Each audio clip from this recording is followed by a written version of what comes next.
The night was supposed to be simple. Staples Center in Los Angeles was buzzing with confidence, not uncertainty.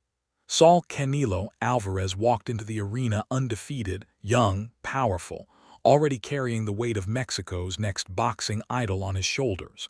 At just 21 years old, he wasn't just winning fights, he was expected to dominate them. This was supposed to be another chapter of progress, another step forward, another routine defense of the WBC super welterweight title. Across the ring stood Alfonso Gomez, a name most fans barely registered, an undersized fighter with no spotlight and no expectation of victory. On paper, it looked like a mismatch. In reality, it was a test disguised as a tune-up. From the opening bell, the contrast was clear. Canelo was calm, composed, heavy-handed, every movement calculated. Gomez was alert, loose, bouncing on his feet, aware that the only way to survive was to disrupt rhythm, timing, and comfort. What the crowd didn't realize yet was that Gomez wasn't there to admire the champion, he was there to challenge him. Canelo's jab began measuring distance, the same jab that had broken down so many opponents before, and early on it looked like the usual script. But beneath the surface, something was different. Gomez wasn't retreating in fear. He was watching, studying, waiting. The challenger wasn't loading up on power shots. He was probing, slipping, stepping in and out, touching the body, forcing Canelo to reset. This wasn't reckless aggression, it was controlled resistance. And resistance, especially against a young champion, creates tension. The crowd cheered Canelo's presence, but there was a subtle shift in energy as Gomez refused to play the role assigned to him. Every time Canelo stepped forward, Gomez met him with movement. Every time Canelo paused, Gomez stole moments. The fight was supposed to be about dominance, but it was slowly becoming about control. Then, without warning, the entire atmosphere changed. A short left hook landed clean. Balance disappeared, momentum vanished. The undefeated champion went down. For a split second, the arena fell silent. This wasn't part of the script. This wasn't supposed to happen. Canelo rose quickly, composed on the outside, but internally the fight had already transformed. The expectation trap had snapped shut. The challenger had landed the first psychological blow, and suddenly this wasn't a showcase anymore. It was a fight. After the knockdown, the fight no longer belonged to predictions or resumes, it belonged to momentum. Gomez didn't panic. He didn't rush in wildly looking for a miracle finish. Instead, he did something far more dangerous. He stayed disciplined. He continued working behind his jab, stepping laterally, forcing Canelo to turn, to reset, to think. For a young champion accustomed to dictating pace, this was unfamiliar territory. Canelo's power was still there, his composure intact, but his output slowed. He began looking for single, heavy shots instead of flowing combinations. Gomez, on the other hand, grew bolder. He attacked the body, dug short punches into the ribs, and disrupted Canelo's base. Each body shot wasn't meant to finish the fight, it was meant to drain patience. The crowd could sense it. This wasn't fear in Canelo's eyes, but calculation. He was trying to solve a problem in real time.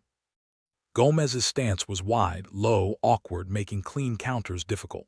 Every exchange ended with Gomez slipping away, stealing seconds, stealing rhythm. Commentators began questioning what they were seeing. Round by round, Gomez remained active. He wasn't landing harder punches, but he was landing more. In boxing, activity tells a story to judges, to fans, and sometimes even to fighters themselves. Canelo stood his ground, confident in his strength, confident in his chin, but something was missing: urgency. Gomez had turned this into a thinking fight, and thinking fights are dangerous for young champions. By the middle rounds, whispers turned into debates. Was Gomez winning rounds? Was Canelo giving them away? The challenger's confidence grew with every successful exchange, every body shot, every moment he stood unpunished in front of the champion. This wasn't dominance, this was tension. Canelo's corner urged patience, urged the jab, urged consistency. Gomez's corner urged belief, and belief is powerful. Gomez wasn't supposed to be here. He wasn't supposed to be competitive. Yet there he was, standing in front of a champion, making him uncomfortable, making him hesitate. The fight had slowed, not because of fatigue, but because of uncertainty. Canelo was still the stronger fighter, the heavier puncher, the one capable of changing everything with one shot, but Gomez was dictating the narrative.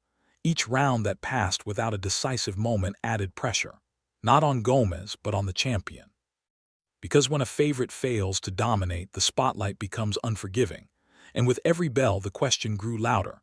How long could this continue? By the later rounds, the fight had evolved into something far more complex than anyone expected. Canelo Alvarez wasn't losing control, he was wrestling with restraint. His power was undeniable, but Gomez's movement and volume kept disrupting his timing. Every time Canelo loaded up, Gomez slipped, ducked, or stepped away, forcing the champion to reset again and again. The body shots Gomez landed weren't devastating, but they were consistent, and consistency wears on confidence. Canelo stood his ground, trusting his strength, trusting that eventually the opening would come. But boxing doesn't reward patience unless it's paired with pressure. Gomez sensed it. He widened his stance even more, stayed low, threw punches from awkward angles, making counters harder to predict. This wasn't flashy boxing, but it was effective. The challenger wasn't trying to win a highlight reel, he was trying to win moments. And moments accumulate. The crowd, once roaring for Canelo, now reacted with surprise every time Gomez landed clean. This wasn't disrespect, it was disbelief. A young champion, hyped and undefeated, was being pushed into deep waters by a fighter many had already counted out. Canelo's jab disappeared for stretches, replaced by single power shots that missed more often than they landed. Gomez, meanwhile, kept touching him, kept reminding him that this fight wasn't going away quietly. Mentally, this was the most important phase of the bout. This is where champions either panic or adapt. Canelo didn't panic.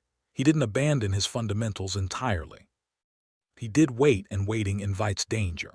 Gomez, fueled by the early knockdown and his growing comfort, began taking calculated risks.